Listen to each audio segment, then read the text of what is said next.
Arnaud Crépu, est-ce que dans les tendances, il y a quand même des choses qui... Sur les technologies, est-ce qu'il y a des choses qui se sont accélérées, des choses où vous avez dit, tiens, ça, on va le mettre en œuvre plus vite à cause du Covid, parce que la situation a été complètement bouleversée? Oui, alors effectivement, on est sur une crise qui est extrêmement violente. Hein. Enfin, vous connaissez mieux que moi une crise qui a été une crise du supply en premier lieu, ensuite une crise de la demande. Ouais. Une crise financière aussi, donc c'est une crise assez violente, je pense qu'on n'a jamais vu ça avant. On dit souvent que les crises sont un accélérateur de l'histoire.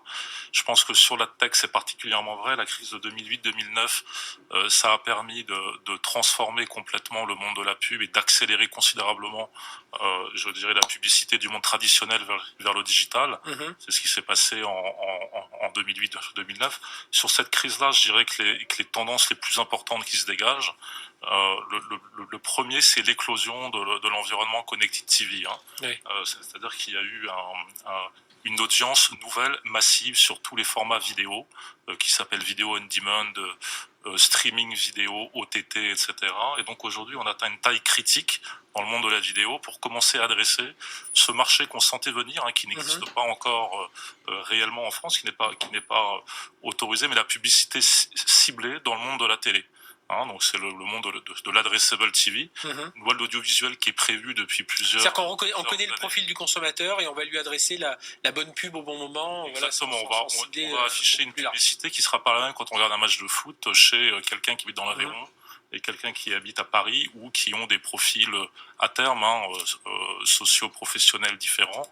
Donc c'est la capacité à faire de la publicité ciblée dans le monde de la télé, et ce qui demande une technologie qui n'est pas évidente, puisqu'en fait on va insérer des flux vidéo en temps réel, hein, sur un flux vidéo qui est prédéfini, préparamétré, et donc au même moment on va faire un décrochage publicitaire pour afficher une publicité différente sur différents foyers, et on va devoir récupérer en fait le flux vidéo directement après. Donc ça demande une technologie très forte.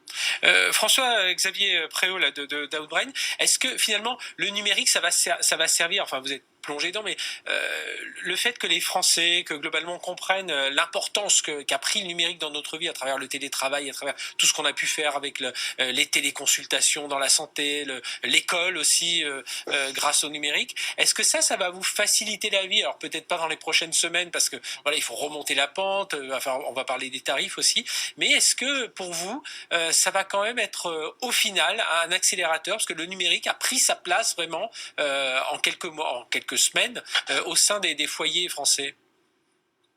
Alors, moi je suis un petit peu à contre-courant sur ce sujet parce que j'ai tendance à penser que oui, alors tout le monde dit qu'il va y avoir plus de numérique, plus de digital, que ça va être merveilleux. Moi j'ai tendance à penser que les audiences aujourd'hui étaient déjà quand même très digitalisées. Pour rappel, en moyenne, un internaute passe près de 3 heures par jour sur Internet ou sur son smartphone, et c'est une moyenne, donc vous imaginez déjà un certain nombre qui en passe mais près de 10 heures. Donc c'est quand même assez monstrueux, donc on ne va pas non plus pouvoir doubler la bande passante.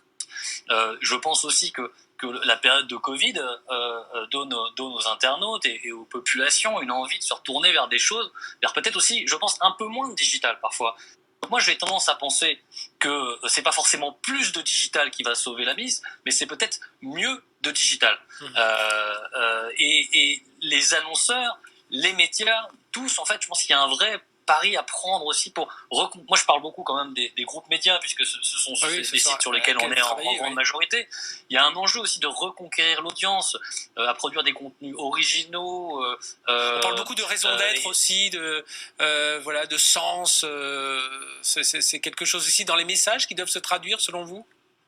Exactement, je pense absolument ça, et je pense de la même manière que les annonceurs doivent même probablement se transformer complètement. En fait, c'est pas juste la publicité digitale qui doit se transformer, c'est l'annonceur qui doit se transformer. Et si toute une partie de la population, par exemple, souhaite consommer local, eh bien, il va falloir que les annonceurs changent leurs produits, et la publicité va intervenir, elle, pour supporter cet effort.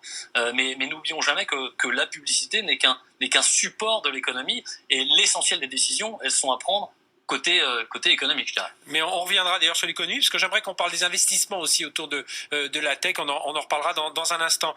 Nicolas Rieul, vous hochez un peu la tête là, à un moment. C'est pour je pense que on a une accélération de la transformation digitale. Et en fait, la digitalisation, la numérisation, elle a été un peu réservée à une élite qui est celle des grandes entreprises, qui l'ont peut-être fait tard parfois, mais qui évidemment ont passé ce cap. Là, ce qu'on a vu dans cette crise, c'est qu'en 8 semaines, on a eu vraiment en profondeur l'économie qui s'est digitalisée. C'est vrai pour le boulanger qui a créé son premier site internet grâce à des plateformes en un clic pour faire de la vente à emporter. Aux États-Unis, on a vu le e-commerce pèse 16% de l'intégralité du commerce avant la crise. En 8 semaines, c'est monté à 27%. Les 10 points de croissance, c'est ce qu'on a connu sur les 10 dernières années aux États-Unis. Donc en 8 semaines, on a eu la même croissance que sur les 10 dernières années. Évidemment, il y a un effet de balance puisque les magasins étaient fermés. Mais en fait, ce que ça veut dire, c'est qu'il y a des personnes qui n'allaient pas vers le digital parce qu'il y avait des solutions alternatives et qui sont inscrits sur un site internet pour la première fois, qui ont changé leurs habitudes. Et ça va s'inscrire en profondeur, évidemment, dans la société. Il y aura peut-être un effet de balancier, mais qui ne reviendra pas complètement. On reviendra un tout petit peu, mais... Et donc le digital va forcément sortir renforcé dessus. C'est le meilleur moment sans doute. On est au moment où on parle d'investissement, investissement d'avenir, investissement stratégique, d'innovation. Il y a un fonds, Cédric O, qui a annoncé un fonds de soutien de 4 milliards. On va y revenir, dessus. C'est le bon moment d'accélérer sur ce sujet-là. Arnaud Crépu, justement, c'est le moment aussi de parler davantage avec les annonceurs pour leur dire de changer, ce que disait François-Xavier à l'instant, de changer leur façon de communiquer. Oui, ce qui est assez frappant, ce qui est assez frappant sur cette crise, c'est que la France finalement a décroché plus qu'ailleurs. C'est-à-dire qu'en France, on a eu un décrochage considérable pendant le mois d'avril. On a plus confiné qu'ailleurs. On a annoncé une baisse du marché de la pub digitale de l'ordre de 50 à 60%. Là où elle était de 30 à 40% sur d'autres marchés. Moi, je vois 3 raisons à ça. Je vais revenir à votre question qui est la bonne question. La première raison, c'est qu'en France, quand même, on a eu un confinement sanitaire qui était comparable aux autres pays.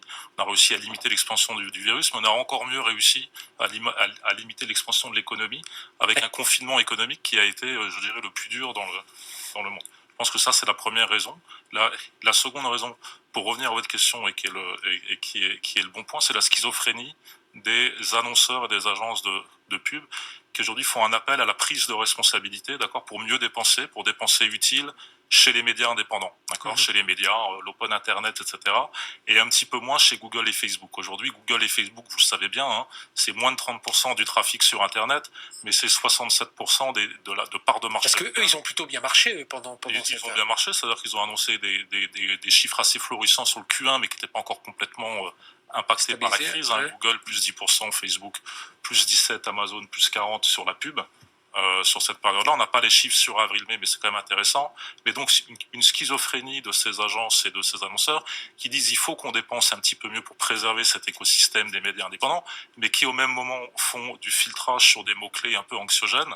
Donc c'est-à-dire qu'ils veulent pas voir leur marque associée au mot Covid, voir leur marque associée au mot coronavirus. Ça va plus loin, parfois même ne pas voir leur marque associée à Didier Raoult ou leur marque associée à George Floyd ou pourquoi pas à Trump et à Macron. On imagine plein de choses. Ça se traduit par une chose, ça se traduit par le fait que tout simplement, ils ne peuvent pas investir dans les médias premium en France qui font de la qualité, couvrent notre actualité, et donc ils se réfugient sur des inventaires beaucoup moins premium dans lesquels ils maîtrisent pas le contenu, sur lesquels on a du fake news, etc., et qui s'appellent Google, YouTube, Facebook, etc. Au UK, je termine juste sur les annonceurs, les agences, elles vont là où l'audience est, c'est-à-dire qu'elles comprennent que leur enjeu, c'est du reach, donc c'est-à-dire d'avoir accès à l'audience, et donc les marques, elles vont faire de la pub là où ça se trouve, et donc chez les médias, et donc on a une baisse du marché qui est beaucoup moins forte au UK, bien que la crise ait probablement été moins bien gérée, en tout cas sur le plan sanitaire au UK, que ce qu'on a pu voir en France. Eh bien, on va reparler de ça. On va marquer une courte pause. Je reviendrai avec François-Xavier Préau dans un instant. On reparlera un peu de ces géants. Puis on parlera aussi, Nicolas Rieul le disait à l'instant, de ce plan d'investissement. Voilà, il faut aussi, la tech fait partie de ces startups qui sont en train de pousser. On a plutôt un marché, vous en êtes 3 exemples ce soir, qui se portent, des belles startups, des belles pépites à la fois technologiques, à la fois qui ont des modèles solides. Donc on va en parler. On fait une très courte pause. On se retrouve juste après avec nos invités. À tout de suite sur BFM Business. BFM Business, le focus de Tech & Co. Allez, on est reparti, le redémarrage de la tech avec nos invités Arnaud Crépu de Smart Ad Server, Nicolas Rieul de Criteo et ce soir président qui nous rejoint en tant que président de l'IAB et puis François-Xavier Préau, DG de Outbrain. Justement, François-Xavier, juste un mot sur, on le disait à l'instant avec Arnaud, là juste avant la pause, les GAFA s'en sont mieux sortis. Alors, c'est quoi votre analyse autour de ça? Bien sûr, en fait, ça fait 20 ans que les GAFA s'en sortent mieux. Quand ça va bien, ils s'en sortent bien. Quand ça va mal, ils s'en sortent bien. Ouais. Arnaud évoquait le 60% du marché. Moi, j'avais même en tête, en fait, les GAFA représentent, selon moi, même presque 80% du marché de la publicité digitale. C'est monstrueux. Le reste du marché se répartit les miettes. Donc, à un moment donné, je pense en effet qu'il faut sortir de cette schizophrénie. C'est un mot très juste. À la décharge des annonceurs, jusqu'à présent aussi, ils n'ont pas souvent eu beaucoup d'alternatives. Qu'est-ce qui fait la force de Google, de Facebook? C'est ils ont une force de frappe monstrueuse, ils sont très internationaux et ils sont dans l'engagement utilisateur. Et donc, il faut les comprendre, ces annonceurs. Ils mettent là aussi leur budget là où la performance est bonne. Ouais. Et Google et Facebook, ils délivrent des performances qui sont formidablement bonnes. Et donc, ils y vont. Donc, qu'est-ce qu'on peut faire face à ça? Il y a une réponse de l'État qui est possible. Il y a Aurore Berger qui a poussé avec le marché, qui était soutenu massivement, une idée de crédit d'impôt pour soutenir les médias français. Malheureusement, j'ai tendance à penser que, comme à chaque fois, tant que ce n'est pas une décision européenne, eh bien, il n'y aura pas de décision nationale. Même chose qui fait échouer les taxes GAFA, qui font qu'elles n'ont jamais lieu, et qu'à Palo Alto, tout le monde rigole bien, je pense, parce qu'au final, Google, Facebook ne payent jamais vraiment ce qu'ils devraient payer. Ouais. Et ce que je veux juste dire, c'est qu'à un moment donné, on peut sans doute essayer de se fédérer tous ensemble. En fait, si on réfléchit, les médias du monde entier, que ce soit CNN, Le Monde, BFM et tous les autres, si finalement ils se fédéraient tous ensemble face à Google et à Facebook, eh bien, ils auraient des atouts qui sont absolument merveilleux. Oui. C'est la raison pour laquelle, chez nous, à Outbrain, on essaie de... alors, je suis pas venu là pour vendre ma sauce du tout. Ouais, profitez-en. Je vous remercie. Mais en tout cas, on essaie... On est une alternative sérieuse aux GAFA, puisque nous sommes capables de fédérer par défaut tous les sites médias du monde entier qui sont par défaut partenaires d'Outbrain, sur lesquels nous avons des formats publicitaires très proches de ce qu'on peut retrouver sur Facebook. Et donc, pour les annonceurs, nous sommes capables de leur dire, eh bien, tous les budgets que vous dépensez sur Facebook, on peut vous délivrer une performance équivalente, voire supérieure, et à très grande échelle. Sauf que, quand vous... Oui, allez-y. Non, allez-y, François-Xavier, terminé. Sauf que quand vous faites de la Outbrain, eh bien, quand vous mettez 100 € chez Outbrain, une immense majorité de ces 100 €, plus de 70%, sont reversés immédiatement en local au site média. Donc, on arrive enfin à dire aux annonceurs, et beaucoup de gros annonceurs commencent enfin à nous suivre, et à dire, eh bien, maintenant que vous avez une performance équivalente à Google et à Facebook, en faisant de la Outbrain, en fait, par défaut, faites du BFM, vous faites du site local. Alors justement, ça me permet de parler de ces Outbrain, Smart Ad Server, Criteo qui est une grosse pépite, mais en tout cas de vos sociétés. Le plan de financement là, autour des startups de Cédrico Nicolas Rieul, il a pas pris suffisamment en compte ces pépites justement de la tech. Il ne faut pas que les acteurs de la tech soient les oubliés de ce plan. Oui. J'ai l'impression que parfois on a oublié la tech, comme si c'était un secteur qui était fini. On a en France... Ou alors on se dit, comme on regarde que Google et Facebook, exactement. Ils ont de l'argent. Comme si le match était perdu. Et en réalité, en fait, on a des atouts extraordinaires en France et en Europe pour créer les conditions d'avoir des futurs champions. On a à la fois des grands groupes mondiaux dans la publicité, c'est les JC Deco, c'est Webedia, c'est Publicis, c'est Havas, c'est ces grands groupes qui permettent finalement de créer l'écosystème qui va faire grandir ces sociétés. J'inclus évidemment des éditeurs comme Brut, Unify, évidemment Tids ou Criteo qu'on peut citer font partie de ces grands acteurs, mais on a aussi derrière énormément de pépites et de scale-up qui sont des leaders mondiaux et souvent inconnus du grand public. Oui.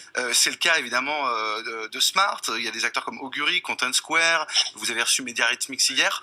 Toutes ces sociétés-là, aujourd'hui, sont en train de prendre des marchés dans le monde entier parce qu'on a des super ingénieurs en France. C'est une grande force. En fait, sur la bataille de la performance, sur la bataille de l'efficacité, sur la bataille de la créativité, on a tout pour se défendre. Et donc il ne faut pas oublier ce secteur. Ce plan d'investissement, il est vraiment, on l'appelle de nos voeux, c'est 4 milliards d'euros.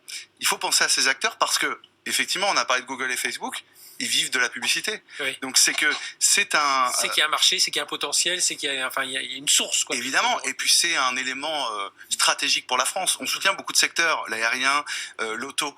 la communication, la publicité, c'est un élément de soft power pour la France dans le monde entier qui est extraordinaire et qu'il faut soutenir évidemment dans tous les sens du terme, que ça soit en investissant dans des sociétés européennes ou françaises ou évidemment en soutenant les investissements sur ces marchés-là. Alors on reparlera aussi, on reviendra sur ces sujets-là, enfin pas ce soir, mais il y a un autre sujet sur lequel je voulais vous entraîner, Arnaud, Nicolas et puis François-Xavier, c'est le RGPD. Alors j'ai lu, c'était un article, c'était un Britannique qui disait ça, c'était à l'occasion d'un salon en Grande-Bretagne. L'industrie de la tech est immature dans ce domaine, voilà, jugeant que dans la tech on tenait pas assez compte du RGPD. C'est quoi votre regard là-dessus? 2 ans après, on est un peu hors Covid, mais quoi que le Covid évidemment on s'y intéresse, mais voilà, on est 2 ans après l'entrée en vigueur du RGPD.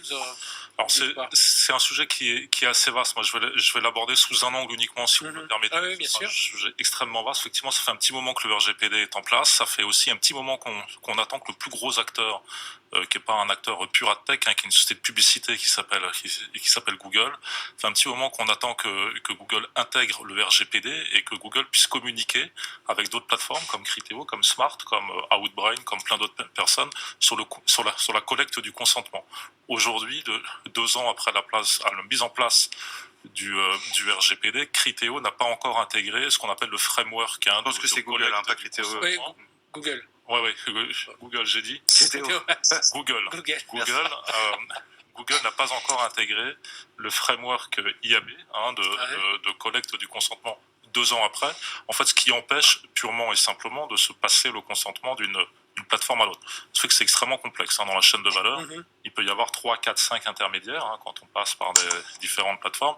Donc si on ne sait pas se passer l'information du consentement, ça fonctionne assez sûr. Mais le point où je voulais en venir, qui est intéressant, c'est que la CNIL est sur le point de adopter la position la plus dure en Europe, sans aucune concertation avec ses confrères, avec les autres acteurs. En ne regardant que Google finalement. Avec des directives qui vont sortir en septembre ou octobre. D'accord. Et ces directives-là, elles vont être extrêmement strictes. C'est ce qu'on appelle le TCF là, c'est ça? C'est de ça, ouais. Ça englobe. Donc il y a le TCF qui va sortir à la fin du 3e trimestre et la CNIL qui va sortir ses directives. Le TCF, pour ceux qui nous écoutent, qui savent pas, c'est en gros on va aller plus loin dans le consentement des... Si j'essaie de résumer, c'est un outil qui permet de gérer et d'harmoniser en fait le moyen dont on va collecter le consentement à travers toutes les plateformes. Donc il faut que toutes les plateformes utilisent le même langage pour qu'elles puissent communiquer entre elles. Mais la CNIL donc va sortir ses recommandations globalement, pas uniquement sur la collecte du consentement, mais globalement sur l'application du RGPD en France, qui seront les plus durs en Europe, et ce qui va se traduire, vous pouvez en être sûr, par un deuxième effet Covid pour les médias. On va arriver sur une situation où vous allez avoir 50, 60, 70% des internautes qui ne voudront plus de publicité ciblée sur leur environnement internet, qui préféreront avoir la publicité non ciblée. C'est un retour au mass marketing avec des écrans publicitaires qui vont on donne encore l'avantage. Retour aux années 90-2000. Avec la jungle de publicité non ciblée. Il vaut mieux une publicité ciblée que 10 qui sont génériques. Voilà. Votre avis là-dessus, François-Xavier Préau d'Outbrain? Je rejoins. Le constat que je fais simplement, c'est que le RGPD, ça fait des années que ça dure et ça n'aboutit pas à grand-chose, ça stresse tout le monde. Si j'essaie de prendre les choses, d'analyser les choses d'un point de vue à peu près honnête, d'un point de vue pragmatique, du point de vue de l'utilisateur, le consentement publicitaire était-il clair aujourd'hui sur l'essentiel des grands sites médias? Sans doute pas. Très honnêtement, si jamais je veux éviter de me faire tracer par des cookies publicitaires, en tant qu'utilisateur, aujourd'hui, soyons sans doute à peu près honnêtes, c'est quand même pas très évident. Moi, en revanche, ce que je mets clairement en doute, c'est la décision de la CNIL.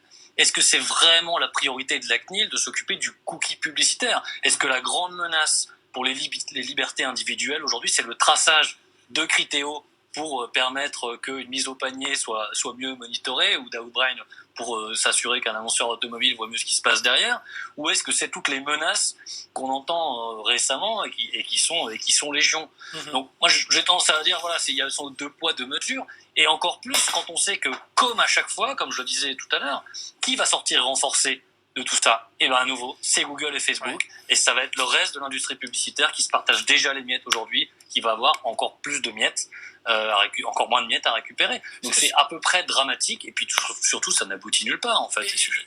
Et surtout, Nicolas Riel, on voit quand on interroge les consommateurs, globalement ils sont pas choqués par cette publicité, ils la comprennent, en plus quand elle est ciblée, ça leur facilite les choses. Enfin voilà, on a l'impression que la CNIL, oui, elle voit ça d'un œil forcément négatif. Non, effectivement, il y a un amalgame, je pense, on peut même parler de psychose autour évidemment des sujets de données, de surveillance, etc. De ces dernières années, on peut pas... on l'a vu avec Stop Covid, hein, c'était... Exactement, mais c'est le parfait exemple. Et finalement, on le déporte un peu l'idiot, je sais pas s'il est utile, mais je pense qu'il y a beaucoup d'emplois qui sont en jeu, bien c'est la publicité ciblée. Je pense pas qu'il y a une vie gâchée en France à cause d'une publicité ciblée.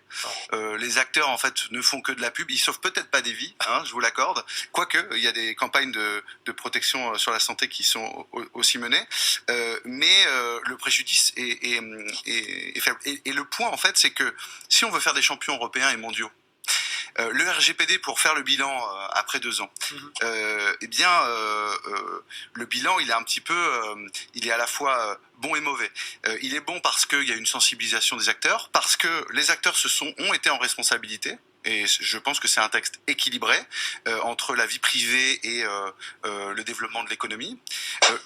Le RGPD, c'est avoir un seul même texte pour tous les pays européens, pour que les entreprises puissent scaler leur business au sein d'un seul et même marché unique, qui est le marché unique numérique. Et bien en fait, c'est tout le contraire qui est en train de se passer, puisqu'on a une interprétation locale des différents CNIL européennes, et donc on va avoir la CNIL irlandaise qui ne dit pas la même chose que la CNIL espagnole, et malheureusement aujourd'hui, c'est qu'en France, nos acteurs, parce qu'ils ont investi en France, parce que leur siège social est en France, potentiellement, ils sont en situation concurrentielle où ils vont être attaqués sur une doctrine différente, une interprétation beaucoup plus stricte qui, selon nous, pour l'IAB France et d'ailleurs l'intégralité des associations professionnelles qui incluent les éditeurs, les annonceurs, les e-commerçants, les agences médias, on pense que ça va bien au-delà du RGPD et on peut détruire énormément d'emplois. On parle de 80% des revenus potentiellement des médias en ligne qui seraient impactés et on pense que c'est totalement disproportionné par rapport à tout l'aspect positif, le contenu en ligne gratuit qui est offert grâce à cette publicité. Et vous l'avez dit, les consommateurs le réclament. Quand on a des gens qui cliquent sur des publicités personnalisées, c'est qu'ils sont intéressés par ces publicités. C'est ça aujourd'hui qui pose problème et il faut le dire parce qu'après il sera trop tard.